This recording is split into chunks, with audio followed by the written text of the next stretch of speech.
I thought a police stop was just another annoying inconvenience until this cop decided to dig into my case like it was his personal treasure chest.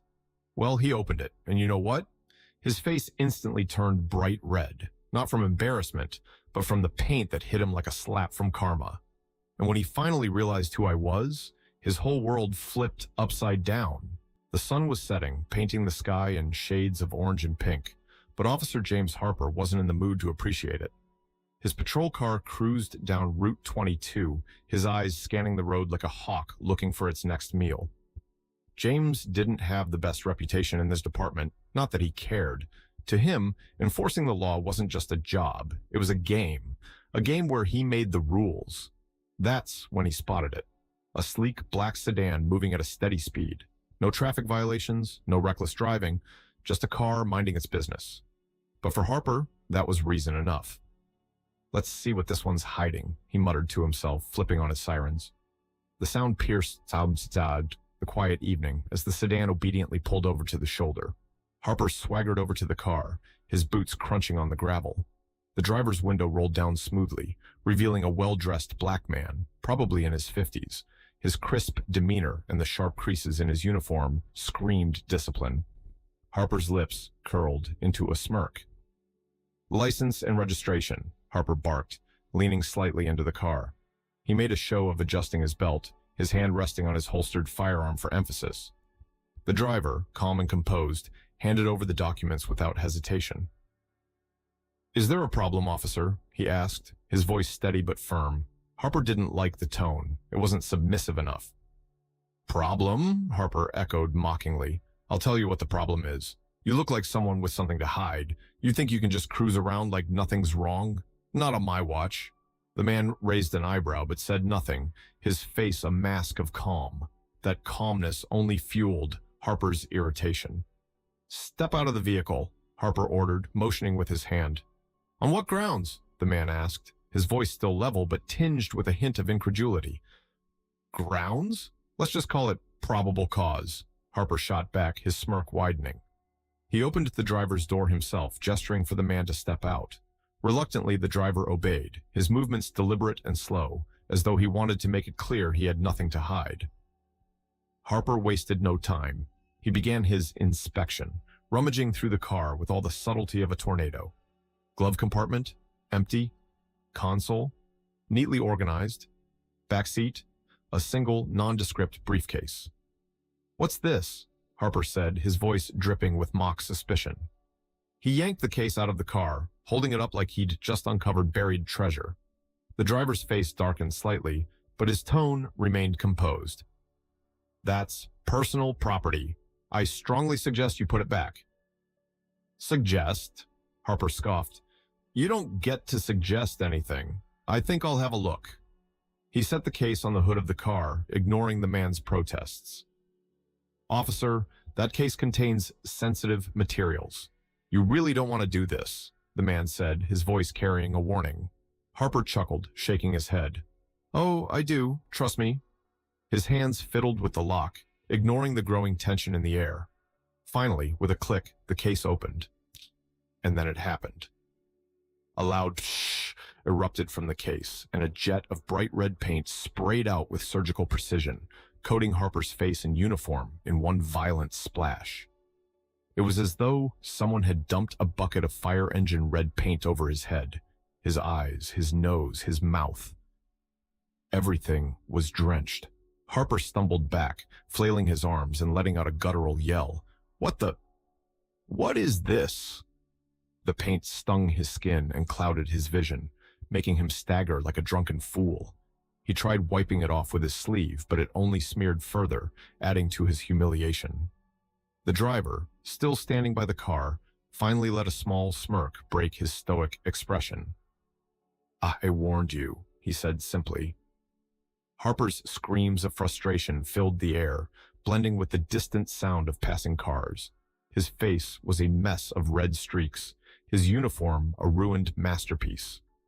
Meanwhile, the driver crossed his arms, watching the scene unfold with quiet satisfaction. "That's a security measure," the man added, his tone almost conversational, "to protect classified documents." Harper could barely hear him over his own yelling. "You're under arrest," he roared, though his voice cracked as he clawed at the sticky paint. The man didn't flinch. He didn't even move. "You might want to rethink that," he said, his smirk widening just enough to be noticeable. The scene had already attracted attention. Drivers slowed down to gawk at the officer flailing wildly on the side of the road, his face a ridiculous shade of red. Camera phones started recording, and Harper's nightmare had only just begun. The driver? He stood tall, calm as ever, waiting for what he clearly knew was coming next. Harper stumbled back, his face a chaotic mess of red paint, dripping in uneven streaks. It clung to his uniform, smeared across his skin, and dripped onto his boots. The sticky, pungent mess made every attempt to wipe it off completely useless. His frustration boiled over. "What is this? Are you kidding me right now?" Harper's voice cracked as he clawed at his face, managing only to smear the paint further. The driver stood a few feet away, arms crossed, his posture relaxed. There was a faint smile tugging at the corner of his lips. "I warned you," he said simply, his tone calm, even conversational. Harper spun around, glaring through a haze of smeared red. "You think this is funny? You got no idea who you're messing with." "No, officer," the man replied, tilting his head slightly. "I'm pretty sure it's you who has no idea." The casual confidence in the man's voice lit a new fire under Harper. He stumbled toward the man, pointing an accusatory finger. "You're under arrest for what, exactly?" The driver cut in, his voice steady but firm. "For having my personal property tampered with? For following your illegal commands? Go ahead. I'd love to hear the charges." For a moment, Harper froze, his fury clashing with the growing realization that this man wasn't the easy target he had assumed. Cars began to slow on the highway, a few drivers rolling down their windows or holding up their phones to record the ridiculous sight of a paint-drenched cop flailing on the side of the road. "Yo, that cop just got wrecked," a voice called from a passing car. Another honked in mock applause. The driver turned slightly, giving a polite nod to the onlookers before returning his attention to Harper. "Might want to wrap this up, officer. You're drawing a crowd." Harper fumbled for his radio, desperate to salvage some shred of authority. "I need backup.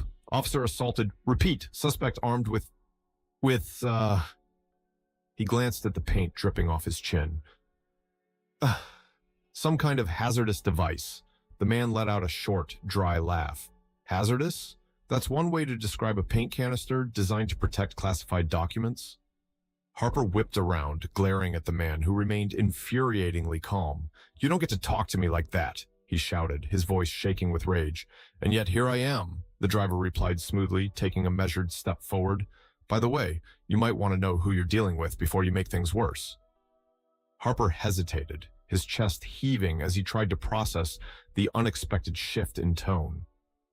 The man's polished demeanor suddenly carried an air of authority that Harper couldn't ignore. "Who the hell do you think you are?" Harper finally spat, though his voice wavered. The man adjusted his jacket, revealing the insignia on his sleeve. "Charles Miller, Vice Admiral, United States Navy, retired." The words hung in the air, each one landing like a hammer blow. Harper froze, his red-smeared face a mix of shock and disbelief. He opened his mouth, but no words came out. Before he could recover, the distant wail of sirens pierced the tension. Backup had arrived, their flashing lights casting an eerie glow over the scene. The tables had turned, and Harper's position of power was slipping fast. The sound of sirens cut through the tension as two patrol cars screeched to a halt. Backup had arrived. Officers stepped out, their eyes scanning the scene, quickly landing on the disheveled figure of Officer Harper, drenched in red paint from head to toe. He looked like a mascot for a bad art show. Across from him, Vice Admiral Charles Miller stood tall, arms crossed, his face calm, as though nothing unusual had happened. Sergeant Evans, a seasoned officer with no patience for nonsense, was the first to speak. "What's going on here?" His tone was sharp, laced with disbelief as he took in the sight of Harper flailing and wiping at his face, smearing the paint even more. Harper pointed a trembling finger at Miller. "This man assaulted me. He used some kind of chemical weapon. It's dangerous. I need immediate backup." Miller raised an eyebrow, his expression unreadable but distinctly unimpressed. "Sergeant," he began, his tone measured and authoritative, "I'm Vice Admiral Charles Miller, United States Navy, retired. What your officer is calling a chemical weapon is, in fact, a harmless security measure. He ignored multiple warnings and triggered the device by tampering with my personal property." Evans blinked, the weight of Miller's words sinking in. "You're military?" he asked, his voice lower, more cautious now. "Retired," Miller confirmed. "And while I respect law enforcement, I cannot overlook blatant misconduct." Evans turned to Harper, his jaw tightening. "Harper, tell me this isn't what it looks like." "It's not my fault," Harper blurted, his voice rising. "That briefcase looks suspicious, and he refused to cooperate. I was just doing my job." "Doing your job?" Miller cut in, his voice calm but with a sharp edge. "Your job involves ignoring protests and violating someone's rights?" Evans glared at Harper. "You conducted an unauthorized search?" The question was more of an accusation, and Harper's silence said it all. The other officers exchanged glances, some struggling to suppress smirks at the absurdity of the situation. One of them whispered, "This guy's toast," but Evans's glare silenced him. "Admiral," Evans said, turning back to Miller, "I apologize on behalf of the department. This is not how we conduct ourselves." Miller nodded, his expression softening slightly. "I appreciate your apology, Sergeant, but words aren't enough.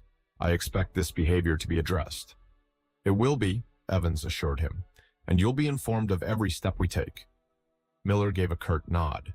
"Fair enough, but if I may suggest something, perhaps consider equipping your officers with paint remover." Evans allowed himself a brief chuckle, shaking his head.